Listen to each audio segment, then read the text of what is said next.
Gold trusted gold buyers మీరు తాకట్టు పెట్టిన బంగారాన్ని విడిపించి ఈ రోజు ఉన్న మార్కెట్ ధరకు కొనబడను.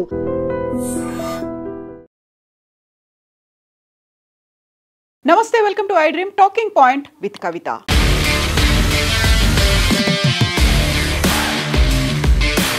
బీఆర్ఎస్ పార్టీ నుంచి ఎమ్మెల్సీ కవితని సస్పెండ్ చేసిన తర్వాత చాలా స్ట్రాంగ్ రియాక్షన్, ఇమ్మీడియట్ రిప్లై ఇచ్చింది కవిత.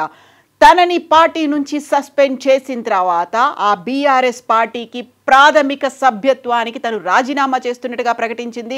ఎట్ ద సేమ్ టైం తను ఏనాడు పదవుల కోసం పాకులాడలేదు అంటూ ఎమ్మెల్సీ పదవికి కూడా రాజీనామా చేసింది. తను పార్టీ సభ్యత్వానికి రాజీనామా చేసినటువంటి లెటర్ని మనం ఇప్పుడు చూస్తున్నాము. కల్వకుంట్ల చంద్రశేఖరరావు గారు అధ్యక్షులు, భారత రాష్ట్ర సమితి పార్టీ ప్రాథమిక సభ్యత్వానికి రాజీనామా, భారత రాష్ట్ర సమితి ప్రాథమిక సభ్యత్వానికి నేను రాజీనామా చేస్తున్నాను, నా రాజీనామాను ఆమోదించగలరని విజ్ఞప్తి చేస్తున్నాను, మీ విధేయురాలు కల్వకుంట్ల కవిత అనేది ఒక లెటర్. అయితే స్పీకర్ ఫార్మాట్లో ఏదైతే ప్రొసీజర్ ఉంటుందో దాన్ని బేస్ చేసుకునే తన లెటర్ హెడ్ మీదే మండలి చైర్మన్ కూడా తన లెటర్ రాసింది. To the chairman Telangana legislative council Hyderabad, I here by tender my resignation of my seat in the house with effect from 3rd September. అంటే ఈ రోజు నుంచి తను ప్రాథమిక సభ్యత్వానికి కూడా రాజీనామా చేసింది. తను ఏనాడు పదవుల కోసం పాకులాడలేదు, ఉద్యమం నుంచే వచ్చాను, తిరిగి ఉద్యమంలోకే వెళ్తానేమో అంటూ పదవులకు రాజీనామా చేసినట్టుగా అనౌన్స్ చేసింది. బట్ అక్కడ ట్రబుల్ షూటర్నే టార్గెట్ చేస్తున్నట్టుగా బాంబుల వర్షం కురిపించింది. మొట్టమొదటిసారిగా తను ఒక మాట చెప్పింది. తీహార్ జైలు నుంచి బయటకు వచ్చిన తర్వాత జరగాల్సినటువంటి పరిణామాల గురించి, లేకపోతే తను జైల్లో ఉన్నప్పుడు బీజేపీలో బీఆర్ఎస్ విలీనానికి సంబంధించినటువంటి వార్తలు చెప్పిన తర్వాత తను అమెరికాలో ఉన్నప్పుడు తన తండ్రికి రాసినటువంటి లెటర్ని ఒక పార్టీ అధ్యక్షుడికి, పార్టీ సభ్యత్వం ఉన్నటువంటి ఒక సాధారణ కార్యకర్తగా, అందులోనూ ఒక ఎమ్మెల్సీ రాసినటువంటి లెటర్ని చుట్టూ ఉన్నటువంటి దయ్యాలే లీక్ చేశారు అని చెప్పినటువంటి మాటని బేస్ చేసుకొని మళ్ళీ తను ట్రబుల్ షూటర్ల మీద పడింది. ట్రబుల్ షూటర్ 6 అడుగుల బుల్లెట్ అంటూ మాజీ మంత్రి, ప్రస్తుతం శాసనసభ్యులు హరీష్ రావుని టార్గెట్ చేస్తూ తను మాట్లాడింది. వరుస బాంబులను అయితే కురిపించింది. తనను బలి చేశారు, బలి పశువుని చేశారు. ఉరి తీసే ముందు కూడా తనకి సంబంధించి చివరి కోరికో లేకుంటే చివరి మాటను అడుగుతారు తప్ప తనను ఆ మాట కూడా అడగకుండా పంపించేశారు. కుట్రలు జరుగుతున్నాయి. పార్టీ విచ్ఛిన్నానికి కుట్ర చేశారు. ఇప్పుడు పార్టీ విచ్ఛిన్నమైంది. పార్టీని కాజేసుకోవాలని చూస్తున్నారు, హస్తగతం చేసుకోవాలని చూస్తున్నారు. మేలుకో నాన్న, మేలుకో రామన్న అంటూ తను పార్టీ కేసీఆర్తో పాటుగా వర్కింగ్ ప్రెసిడెంట్ కేటీఆర్కి దాదాపు గంట సేపు మాట్లాడినటువంటి ఈ ప్రెస్ మీట్లో తను వెల్లడించినటువంటి ముఖ్యమైనటువంటి పాయింట్స్ ఇవి. 2 లెటర్లు 2 లైన్లలోనే ఉన్నప్పటికీ గంట సేపు మాట్లాడిన దాంట్లో తను ఏ కోపంతోనూ, ఆగ్రహంతో, ఆవేశంతో మాట్లాడట్లేదు. కేవలం బాధతో మాత్రమే మాట్లాడుతున్నాను అనే మాటతో పాటుగా కుటుంబాన్ని విచ్ఛిన్నం చేశారు. యాక్చువల్గా తనకు జరిగినటువంటి అన్యాయం గురించి బీఆర్ఎస్ పార్టీ వర్కింగ్ ప్రెసిడెంట్ ఇప్పటిదాకా స్పందించలేదు అనే మాటతో పాటుగా నేను 2 విషయాలు మాట్లాడతాను. 90% హరీష్ రావు గురించి మాట్లాడి, కేవలం 5% మాత్రమే సంతోష్ రావు గురించి మాట్లాడి, మిగతా 5%లో తన భవిష్యత్తు కార్యాచరణని నేను ఇంకా ఇప్పుడే డిసైడ్ చేసుకోలేదు. యాక్చువల్గా తను ఏదో పార్టీలో జాయిన్ అవుతారనో, లేకుంటే తనంతట తానుగానే ఒక పార్టీ పెడతారు అనేటువంటి వార్తలు కూడా వినిపిస్తున్నటువంటి నేపథ్యంలో తను ఏ పార్టీలోనూ జాయిన్ అవ్వట్లేదు. బట్ తెలంగాణ జాగృతి కార్యకర్తలతో నిర్ణయం తీసుకున్న తర్వాత చర్చించి మాత్రమే తన భవిష్యత్తు కార్యాచరణని అనౌన్స్ చేస్తాననేది. ఇదంతా పార్ట్ 1గా భావిస్తే పార్ట్ 2 అనేది భవిష్యత్తులో ఉండబోతోంది. ఈ ఎపిసోడ్కి కంటిన్యూయేషన్ ఉండబోతుంది అనేటువంటి హింట్స్ మాత్రం కవిత ఇచ్చింది. యాక్చువల్గా ఈ మొత్తం ఎంటైర్ ఎపిసోడ్లో ట్రబుల్ షూటర్ కాదు, అతనే ట్రబుల్ మేకర్, తను బబుల్ షూటర్ అంటూ హరీష్ రావుని టార్గెట్ చేసింది. ఆయన చేసినటువంటి వ్యవహారం వల్లే, ఆయన చర్యల వల్లే జగ్గారెడ్డి మొదలు ప్రస్తుతం పార్టీ నుంచి విడిపోయినటువంటి, బయటికి వెళ్ళినటువంటి ఈటెల రాజేందర్, వీరందరినీ కూడా పార్టీ బహిష్కరించడానికి కారణమే హరీష్ రావు. తనని పార్టీని హస్తగతం చేసుకోవాలనే కుట్రలు పండుతున్నాడు అంటూ దయ్యాలు వేదాలు వల్లించినట్టుగా, ట్రబుల్ మేకరే ట్రబుల్ షూట్ చేస్తున్నట్టుగా ఈ మొత్తం వ్యవహారంలో ఒక మ్యాచ్ ఫిక్సింగ్ జరిగింది అనే దాంతో పాటుగా ఇంటర్నల్ అండర్స్టాండింగ్ అనేది కూడా ఉంది. సీఎం రేవంత్ రెడ్డికి హరీష్ రావుకి మధ్యలో ఇంటర్నల్ అండర్స్టాండింగ్ ఉంది, మ్యాచ్ ఫిక్సింగ్ జరిగింది. దానికి సంబంధించి తీసుకోవాల్సినటువంటి చర్యలు అనేది పార్టీ ఎందుకని తీసుకోలేదు. తను పార్టీ పెట్టిన దగ్గర నుంచి 20 ఏళ్ల నుంచి పార్టీలోనే ఉన్నాను అంటూ తన ప్రెస్ మీట్ని కంక్లూడింగ్ వాయిస్లో కూడా జై తెలంగాణ, జై కేసీఆర్ అనే మాటలే చెప్పింది తప్ప నేను ఇప్పుడు ఏ పార్టీలోనూ జాయిన్ అవుతున్నాను అనేటువంటి మాట చెప్పలేదు. తనంతట తానుగా ఒక పార్టీ పెడుతున్నాను అనేటువంటి మాట కూడా చెప్పలేదు. నికార్స్ అయినటువంటి తెలంగాణ బిడ్డగా తనని తాను చెప్పుకుంటూనే పార్టీకి ఉన్నటువంటి ఇంటర్నల్ థ్రెట్ గురించి ఫోకస్ పెట్టాల్సినటువంటి అవసరం ఉంది అనే మాటని కవిత చాలా క్లియర్గా మెన్షన్ చేస్తూ వచ్చారు. యాక్చువల్గా కవితకి సంబంధించి తను పార్టీ వ్యతిరేక కార్యకలాపాలకు పాల్పడుతుంది అనేటువంటి ఒక స్టేట్మెంట్తోనే బీఆర్ఎస్ పార్టీ తనని సస్పెండ్ చేసింది. అందులో తను తిహార్ జైలు నుంచి బయటకు వచ్చిన తర్వాత, బెయిల్ మీద బయటకు వచ్చిన తర్వాత టిల్ డేట్ తను సాగించినటువంటి పోరాటాలు, చేసినటువంటి నిరసన కార్యక్రమాలు, రౌండ్ టేబుల్స్ ఏవేవి ఉన్నాయో వివరిస్తూనే వాటన్నిటిని పార్టీ లైన్ నేను ఎక్కడా దాటలేదు అనే మాటను కూడా చెప్పుకుంది. అది కూడా తెలంగాణ భవన్ సాక్షిగా నా మీద కుట్ర జరుగుతోంది అనే మాట చెప్పినప్పుడు కూడా బీఆర్ఎస్ వర్కింగ్ ప్రెసిడెంట్ రామన్న ఎందుకు స్పందించలేదు అనే మాట. ఎట్ ద సేమ్ టైం దీంట్లో ఎమోషనల్ యాంగిల్ కూడా కనిపించింది. పార్టీ విచ్ఛిన్నమైపోయింది, అమ్మకి నేను దూరమయ్యాను అనేటువంటి మాట. ఒకవైపు నాన్న రామన్న అంటూనే అమ్మతో కూడా తనకున్నటువంటి సెంటిమెంట్ని, ఎమోషనల్ బాండ్ని కవిత షేర్ చేసుకున్నారు. ఇంత జరిగినప్పుడు అమ్మని కూడా కలవనీయని పరిస్థితి ఉంది, అమ్మ దూరమైంది అనేటువంటి భావన ఉంది అనే మాట కవిత కూడా చెప్పారు. బట్ ఈ మొత్తం వ్యవహారంలో మెయిన్ ఒక పర్సన్ ఉన్నారు. ఈ విచ్ఛిన్నానికి సంబంధించి కుటుంబం అయితే తను కావాలనుకున్నట్టుగా ఒక లక్ష్యం అయితే నెరవేరింది. ఒక నాన్న, ఒక అన్న, ఒక చెల్లి, ఒక అమ్మ. అందులో చెల్లిని పంపించేశారు. పార్టీని హస్తగతం చేసుకుంటే నాన్న అండ్ రామన్న మీరు కూడా జాగ్రత్త, మేల్కోండి అనేటువంటి మాట. జాగ్రత్త పడండి, నేను ఒక అలర్ట్ చేస్తున్నాను, ఒక కాషన్ ఇస్తున్నాను.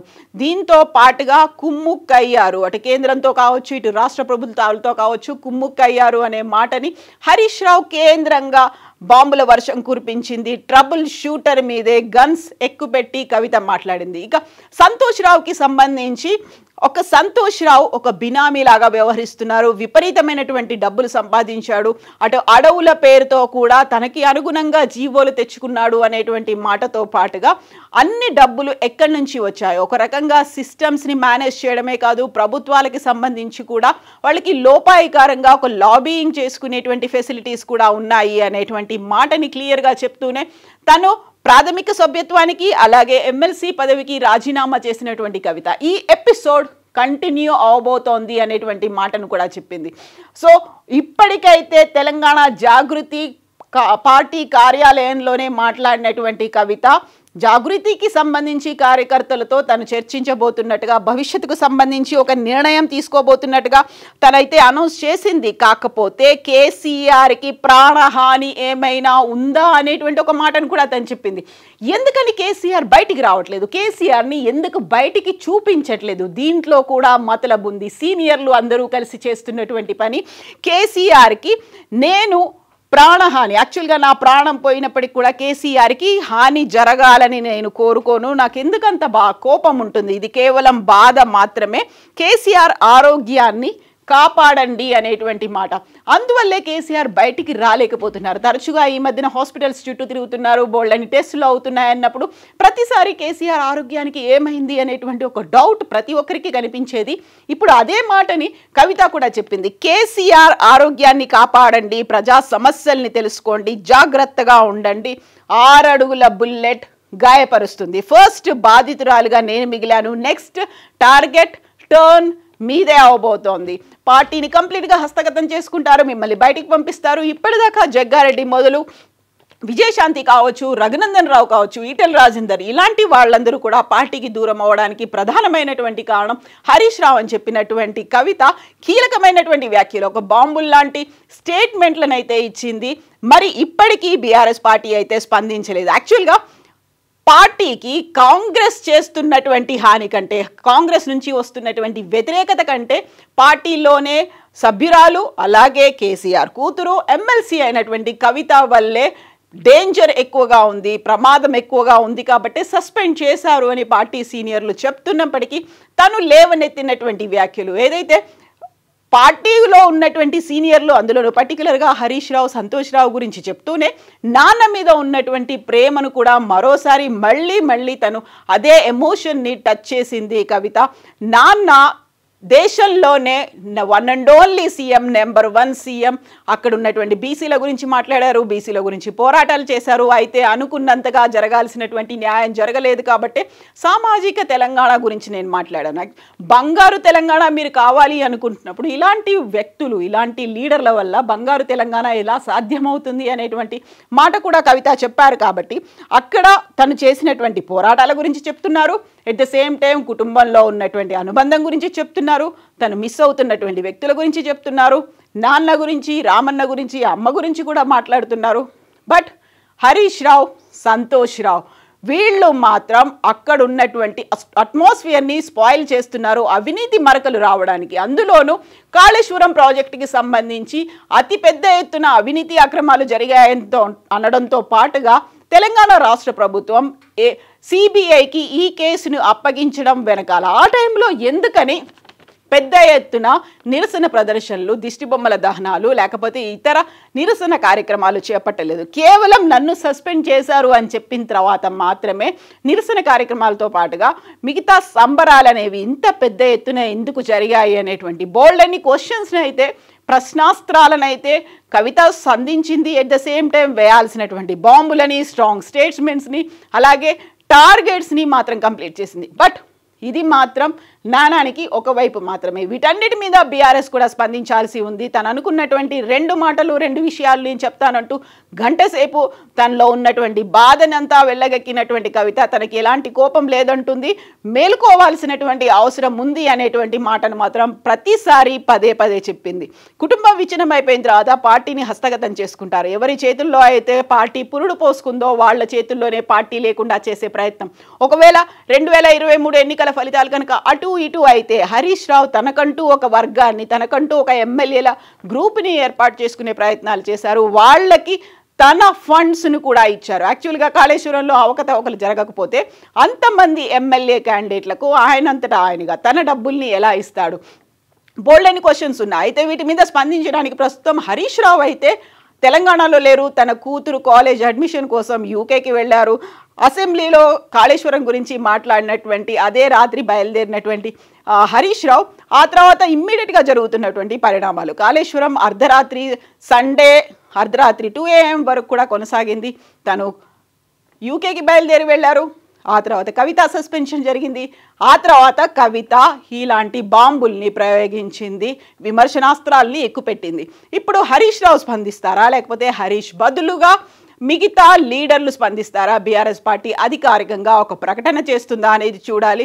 సంతోష్ రావుని కాస్త సైడ్ లైన్ చేస్తున్నట్టే అనిపించినప్పటికీ సంతోష్ రావు చేసినటువంటి డ్యామేజ్ గురించి కూడా మాట్లాడింది. ముందు నుంచి సంతోష్ రావు మాజీ ఎంపీ, తను ఎక్కువగా మాట్లాడకపోయినప్పటికీ గ్రీన్ ఇండియా ఛాలెంజ్ రూపంలో తను చేసినటువంటి అక్రమాల గురించి, తీసుకొచ్చినటువంటి సినీ నటుల గురించి కూడా వివరించింది. తను బినామీలకు ఎవరెవరుగా వ్యవహరిస్తున్నారు వీటన్నిటి గురించి వెల్లడించినప్పటికి కూడా అఫీషియల్గా స్టేట్మెంట్ వస్తుందా, ప్రెస్ మీట్ ఉంటుందా, లేకుంటే హరీష్ రావు ఇక్కడికి వచ్చే మాట్లాడతారా, అక్కడి నుంచి ఒక ప్రకటన విడుదల చేస్తారా? ఎట్ ద సేమ్ టైం కవితకి సంబంధించినటువంటి నెక్స్ట్ ఎపిసోడ్, 2nd ఎపిసోడ్ ఎప్పుడు ఉండబోతోంది? సో కొంతకాలం అయితే తను రెస్ట్ తీసుకుంటాను, బాధలో ఉన్నాను కాబట్టి 2 రోజుల రెస్ట్ తీసుకుంటాను, ఆ తర్వాత మాట్లాడతాను, ఆ తర్వాత కార్యకర్తలతో సమావేశం అవుతానని చెప్పినప్పుడు నెక్స్ట్ టార్గెట్ ఏంటి? బీఆర్ఎస్ నుంచి అధికారికంగా ఏమైనా జరుగుతుందా, ఎలాంటి స్పందన వస్తుంది? ఎట్ ద సేమ్ టైం తను కంక్లూడ్ చేసే ముందు కూడా జై తెలంగాణ, జై కేసీఆర్ అంటూ తనతో పాటుగా కార్యకర్తలతో కూడా అనిపించారు.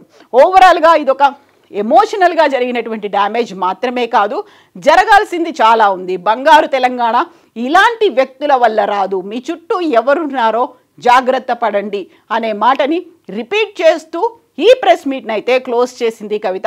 యాక్చువల్గా ఈ ఎంటైర్ ఎపిసోడ్లో తప్పు ఎవరిది ఉందనుకుంటున్నారు? కవిత పక్షానికి ఇప్పటికైతే లీడర్లు ఎవరు చేరకపోయినప్పటికీ కవిత ముందు అడుగులు ఎలా ఉండబోతున్నాయి, బీఆర్ఎస్ పార్టీ తరఫున ఏం జరుగుతుంది, నష్ట నివారణ చర్యలు ఏముంటాయి, నిజంగా పార్టీ విచ్ఛిన్నమే కాదు, కుటుంబ విచ్ఛిన్నమే కాదు, పార్టీని కూడా విచ్ఛిన్నం చేయాలనేటువంటి కుట్రలు ఉన్నాయా? మీరేమనుకుంటున్నారో కామెంట్స్ రూపంలో తెలియజేయండి. And for more videos, Please subscribe to iDream. Please subscribe to iDream. Please subscribe iDream. And please subscribe to iDream. For more videos, subscribe to iDream. Please like, share and subscribe to the channel. Congratulations, iDream. Subscribe to iDream. Subscribe to iDream. so subscribe to iDream Media. iDream team andarki huge congratulations. Please subscribe iDream Media. Please subscribe to iDream. Subscribe iDream. Please subscribe to iDream. iDream అంటే నా కళల ఛానల్ను subscribe చేసుకున్న నోరు తిరుగుతలేదు, మీరైతే గంట గుర్తు కొట్టండి. For more such videos, please subscribe to iDream.